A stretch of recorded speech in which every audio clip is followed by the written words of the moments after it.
It's noon here in Ventnor City, New Jersey, and our nation's capital, Washington, D.C., and this is CarEdge Live for Friday, November 14th, with your hosts, me, Ray, here in Ventnor City, and, well, that good-looking dude with a better-looking bike behind him, Zach, in Washington, D.C. Happens to be his apartment, but what the hell? You're not invited. Don't worry about it. Everyone's invited to my apartment, but please don't actually show up. I don't know. This is why today's sponsors delete me. Hopefully my address is not available online, but if it is, I'm sure someone will let me know.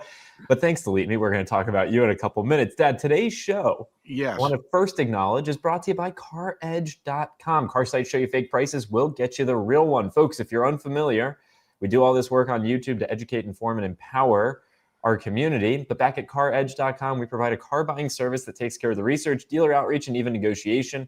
We learn what matters to you, contact dealers, compare real offers, and help you get the best deal without the stress. We have helped tens of thousands of customers, hundreds of thousands of community members, and for a limited time only, we are offering $150 off our car buying service. Please learn more back at CarEdge.com and consider getting a free consultation with our team to see if this is a good fit. Meet our incredible concierges as well back at CarEdge.com/concierge. Now, Dad, the story for today that we're going to start with is Volkswagen and Audi have jacked up their prices. Now, this has happened. Two pieces of data to start today's conversation off with. First things first, yesterday we got the new vehicle inventory data from Cox Automotive. We did not spend a lot of time looking at specific automakers who are struggling. This is market days supply, a metric that we look at often, how many days it would take to sell all available inventory. The higher this number is, the more desperate a dealer is and the more pain the manufacturer is in. Look to the far right. Volkswagen has a 121 days supply of inventory. Audi has a 133 days supply of inventory. We know both of these brands are struggling mightily to sell their vehicles. Now, yes, in today's automotive news, we have VW said to delay investments amid financial uncertainty, Audi US production at risk. This comes on the heels of other reporting that showed that VW may no longer be solvent after a year or two because they don't have enough cash on hand. They jacked up the prices, Pops. Now they seem to be paying the price. What's going on with VW and Audi? Well, you get to a certain point where you price yourself out of the market, where you kind of sort of abandon your customers, and you raise your prices enough that your customers can no longer come along for that ride. And this is a situation that Audi definitely finds themselves in, and in many cases, Volkswagen as well, and even a third brand under that umbrella, Porsche. So we're seeing a situation here where increased prices have resulted in a slowdown in sales, which has a negative cash flow impact.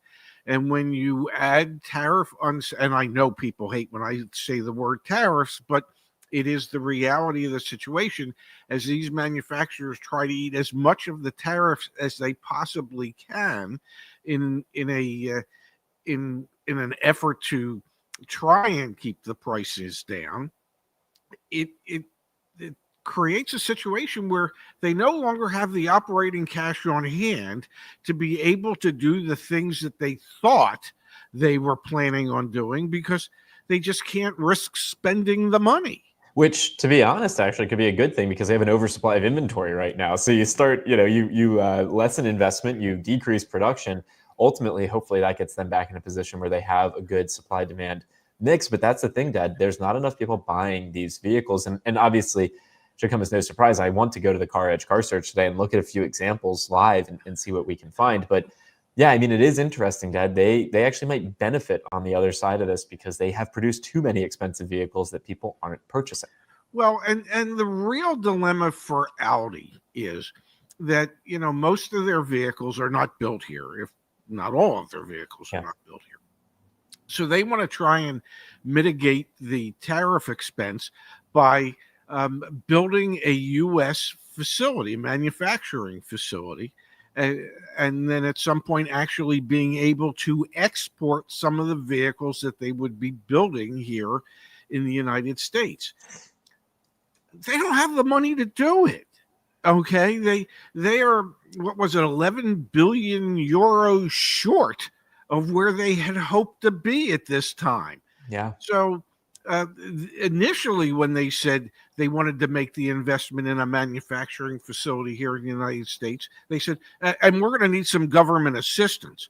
Well, now they don't even have the money beyond whatever government assistance they would need in order to build the facility. So this has major ramifications for the Audi brand here, for being able to keep the costs of the vehicles down, because they won't be able to build them here. And so this is I think one of those unintended consequences of actions that occur, where we could actually see the death knell sort of a somewhat popular brand in this country. It is interesting to think that, yeah, Audi, I mean, Volkswagen in general is in a lot of financial trouble. And we're going to look at some sales data here in just a second. Audi is like the brand that seems the most at risk of, yeah, to your point, like potentially not being able to operate here in the United States. Now, to be clear, the situation at Audi is not nearly as bad as what we've seen at Nissan and Mitsubishi, Yes. things like that.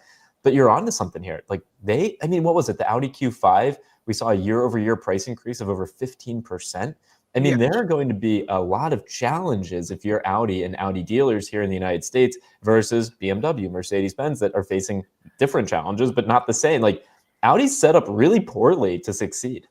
Well, here's what you have to realize when it comes to German luxury brands. Okay, the big three are BMW, Mercedes-Benz, and Audi. Yep. But Audi is so far behind the other two. They're like well in the rear view mirrors of Mercedes-Benz and BMW, especially here in the United States. So that's not to say that Audi can't survive. They just might not continue here in the United States if they can't figure out a way to make their vehicles more cost effective here. Obviously, I think the Q5 is built, if I remember correctly, in Mexico. So, everybody is waiting on whatever trade negotiations are going on, but the added tariffs for bringing vehicles in from Mexico are negatively impacting Audi and the price of their vehicles. So it's hard to be able to predict, but the prediction would be that if sales continue to decline as prices continue to rise, that's not typically a recipe for longevity. I want to do a quick example. Let's do it here, Dad, on the CarEdge Car Search. And then we have to thank the sponsor of today's show, our friends over at Delete Me. I'm just looking at new Audis for sale back on the CarEdge Car Search. I've got the zip code to Scottsdale, Arizona. And just the first row of vehicles here, this is some of the challenge that Audi's facing. The new A5, 2025, 189 days on the market, 195 days on the market, 158 days on the market. Each of these are $55,000 sedans, which we know is a segment of vehicle here in the United States that is not performing well. 196 days on the market, 160 days on the market, 175 days on the market. I mean, it's taken to the third row of vehicles just to find one under 90 days at Audi North Scottsdale, Dad. So, I mean, it's pretty damning just looking at this initial page of vehicles. And let's click on the first one here. Let's come back up. We'll click on it. And let's see what we've got. Invoice price, MSRP, discount range. I mean, holy cannoli, man. So Audi dealers in the Scottsdale area have only sold 2. What trim level was this? Of the Premium Plus trim level, A5. But 75 are currently for sale. That's unsustainable. That's entirely unsustainable. Or you can sustain it for like 6 years. Yeah, because you have 6 years worth of inventory, but no one's buying them. No, this is really damning to look at if you're Audi. And this is one of the reasons why you keep increasing prices, whether they're the result of tariffs or not. You keep increasing prices. You can't sell them. Like they just can't sell them. And this is a perfect example of that. You know, the worst part of this, I believe there's 3 Audi dealers in the Phoenix metro area. And 2 of the 3 are owned by the Penske organization. This is one of those 2. So I would imagine the other store in Chandler is struggling just as mightily. So it's difficult. Our community, however, Dad, not struggling. Got to take a second to thank the sponsor of today's program, our friends over at Delete Me. Now, there are data brokers out there selling our information online, and anyone can buy it. Things like your phone number, your social security number, home address, and so much more. They're sold online. And folks like marketers, scammers, and those elusive folks in between are buying that information about you on the internet.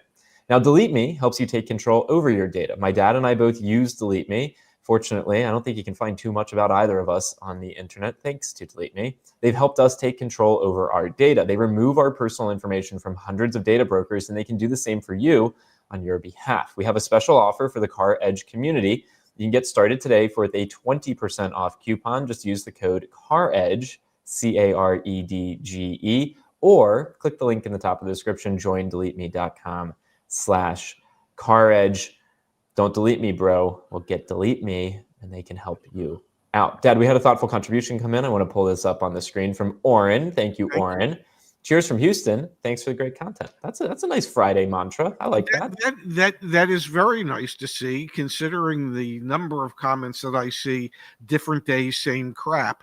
So it's really funny. I don't know if you spend any of your quality time looking at the comments. Of course I do. Yeah. Well, you shouldn't, because you got bigger things to do. But it is just amazing how the vast majority of people appreciate what it is that we do, and others look at it and just go, "Oh, you're all just doom." It's not doom and gloom if you're just reporting on facts. If that's the conclusion from the facts, then that's the conclusion from the facts. And it really is a different topic every day.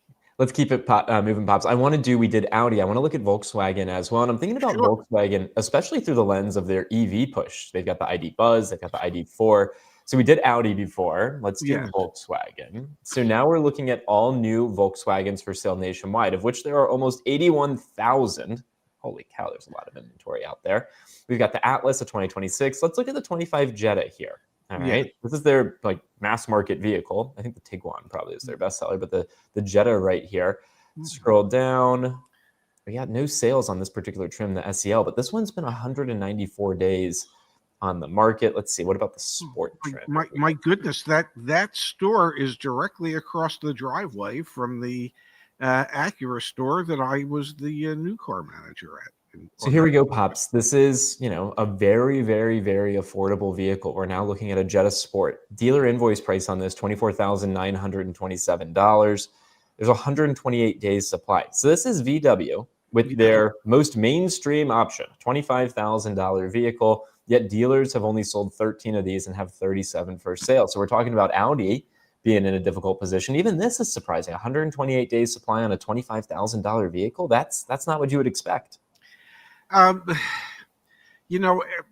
keep harping on the fact that we need more less expensive vehicles, and I would certainly think in today's world, when you look at the numbers, that a $25,000 vehicle would be considered on the lower price side.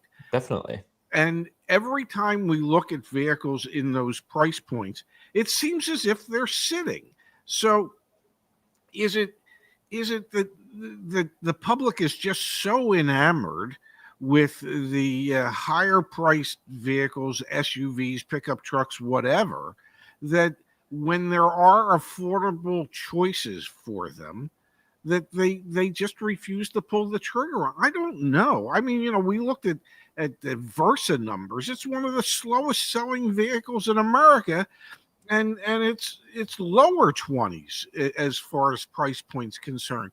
And it just makes you wonder, is even though they're inexpensive, is that really saying that the people who should be able to afford to buy those vehicles don't find themselves thinking that they can actually afford to buy those vehicles at the moment? Let's look at the EV part of the equation, Dad. VW has 2,300 new EVs still for sale nationwide. Not sitting for too terribly long, and so it seems, but I'll click on, the ID, but oh God, actually, let's do the ID Ford. The buzz is just too crazy for me. I'm interested in, no, we haven't had any sales. We haven't had any sales in the last 45 days in the Phoenix Metro for ID Fords, which makes sense because there's no longer the tax incentive, the Yes. tax credit. So no, not too surprising to see that. I am curious about the Audi EV selection as well. There are, wait for it, let's come down there here. must be a ton of the EVs. There's 822 new EV Audis out there, and we know these things are boat anchors. They're not selling. 134 days on the market, 201 days on the market, 211 days on. I mean, this is just like, they're screwed. I mean, these dealers are screwed. Anyone buying these things knows that they have more leverage than ever before. And they might have leverage, but looking at the dollars and cents situation that VW is having and Audi is having, the customer might have leverage, but the manufacturer doesn't have the money to put towards incentives in a large enough manner to be able to move the needle. If you're already 11 billion euros short of where you need to be, where are you coming up with the money for incentives to move the product that is sitting? And that is what becomes a conundrum for these manufacturers. We know there was a quarter last year or this year where 99% of Nissan's profits were eaten up by the incentives that they had to spend in order to get people to buy the crap. So, at a certain point, if you no longer have the cash flow available to underwrite incentives, what do you do? How do you move this stuff? At a certain point, it's going to fall on the dealers to take even less profit or no profit or losers on these vehicles to move them. Yep. But that's not sustainable either. Yeah, completely agree. Dad, we've got from Matthew, a very kind contribution. Thank you, Matthew. Dilemma at Audi is they rested on their 2010s laurels. They haven't built compelling car since, instead shifted production of old crap to pocket dollar chickens roosting. I don't know what that last part means, but I do think he's onto something. The product just hasn't kept up, and obviously the price points have gotten higher and higher. I think they really leaned into electric vehicles much more quickly and much more significantly than some of the other VW brands. And I think that is coming back to haunt them. You look at the price of their EVs and they're astronomical, and they've always been astronomical. So it's just, they're not the EVs of choice for the buying public out there. And then we know in October, EV sales kind of crashed. Of course, yeah. So if you weren't the EV of choice before the crash, you're definitely not the EV of choice during the crash. For sure. But to be clear, and I'm going to pull it up on the screen, top 10 slowest selling vehicles in the United States right now, 2 of them are Audis. They're not EVs. They're the A4 and the A6. So, it's a product challenge across the board, whether it be powertrain or the fact that they made sedans that people don't want to buy, etc. I will pull up one more comment here from Orange Rubber Ducky, and then we'll switch gears. Last night I saw Volkswagen has a $0 down, $0 down, 0% interest rate, zero something. Is it actually good for the buyer, or is it just to look good and help them sell vehicles? So maybe we are starting to see Volkswagen pick up on incentives a little bit, Pops. Maybe. I don't know. Typically when they've done things like that, it's on a lease and it's $0 down. And like nothing to with lease signing, allegedly, until, you go to sign the lease and then there's stuff due at lease signing, but that's typically when they do their $0 down bit. Yeah, I think you're my on experience. I think you're on to something. I think you absolutely are. Okay, shall we switch gears, Dad? It's a Friday, which means we are doing our community Q&A. For those of you that don't know, we have a community forum, caredge.com/community. Our dear friend Space here in the chat is really our community champion over there. He is supporting us Mario, we appreciate it very much. Well, Dad, we've got a couple questions this week, so why don't we go ahead and answer them. From Will and Elizabeth, is it better to buy a new car now with Black Friday pricing or wait until the end of December for end-of-year savings? I'm in no hurry. Let's talk about this, Dad. Black Friday versus the last week of the year. What it depends on, and I think this is a point that I'm going to harp on moving forward. Here's what it depends on. If you find the vehicle that you like and you've done your market research and you've been able to find it that at a price that is acceptable to you and it is available to you, rather than trying to figure out exactly when the bottom of the market is going to be, just go ahead and buy it now, because most people miss the bottom of the market. Normally people mistime it. So if you buy it where it was close to the bottom of the market, you're doing great. If you happen to be lucky enough to time it that you buy it at the bottom of the market, good for you. But I can't imagine that if you can find a good price today, that it would be that significantly lower the last week of December. And you also might not have you might have limited availability as to what is left, and you might have to settle for something that wasn't 100% what you wanted. My dad and I have different answers to this one. Appreciate your perspective, Pops. My answer is this. If you have a vehicle that you need to trade in as part of your deal, get it done now. Yes. If you have no trade-in, feel free to wait. Next question. When looking for a new car, several manufacturers had really good interest rates, but unwilling to negotiate the out-the-door price. When I asked of what we could bring down the price, what we could do to bring down the price, I was told by the dealership that I either take the lower APR or negotiate the price. I could not do both. Is this the new norm? What an interesting question and experience.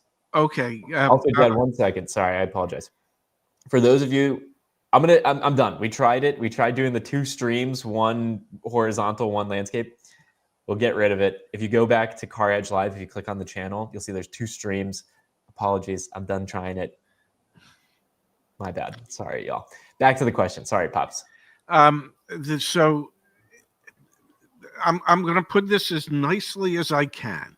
Since the special interest rate is underwritten by the manufacturer, one thing has nothing to do with the other. Okay?